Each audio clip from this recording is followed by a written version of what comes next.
சட்டமன்ற தேர்தலுக்கு பின் முதல் முறையாக பெரம்பூர் வந்த முதல்வர் விஜய் பெரம்பூர் தொகுதி எம்எல்ஏ அலுவலகத்தை திறந்து வைத்தார். பொதுமக்களிடம் கோரிக்கை மனுக்களையும் பெற்றார். சட்டமன்ற தேர்தலில் 2 தொகுதிகளில் தாவேகா சார்பில் போட்டியிட்டு வெற்றி பெற்ற முதல்வர் விஜய் திருச்சி கிழக்கு தொகுதியை ராஜினாமா செய்துவிட்டு பெரம்பூர் எம்எல்ஏவாக தொடர்கிறார். சட்டசபை தேர்தல் முடிந்த பின் தொகுதிக்கு முதல் முறையாக முதல்வர் விஜய் இன்று சென்றார். ஷர்மா நகரில் புதுப்பிக்கப்பட்ட எம்எல்ஏ அலுவலகத்தை அவர் திறந்து வைத்து பார்வையிட்டார். அங்கு அமைக்கப்பட்டுள்ள இசேவை மையத்தை திறந்து வைத்ததுடன் தொகுதி மக்களிடம் கோரிக்கை மனுக்களையும் பெற்றார்.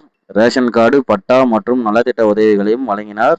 மேலும் மக்கள் சேவை செயலியை அறிமுகம் செய்தார். தொகுதி சார்ந்த பிரச்சனைகளை இந்த செயலின் மூலம் புகார் தெரிவிக்கலாம் என கூறியுள்ளார். அதன் பிறகு வியாசார்பாடி மெட்ரோவில் அமைக்கப்பட்டுள்ள மின்சார வாகன சார்ஜிங் நிலையத்தையும் பார்வையிட்டார். எம்கேபி நகரில் ரேஷன் கடையில் ஆய்வு நடத்தி ரேஷன் அட்டை வழங்கி பொருட்களையும் வழங்கியுள்ளார். முதல்வர் விஜய் வருகை முன்னிட்டு அப்பகுதியில் ஏராளமான மக்கள் கூடினர். இந்த வீடியோக்கான கருத்துக்களை கமெண்ட் பாக்ஸில் கமெண்ட் பண்ணிட்டு போங்க. மறக்காம நம்ம சேனலை சப்ஸ்கிரைப் பண்ணிக்கங்க.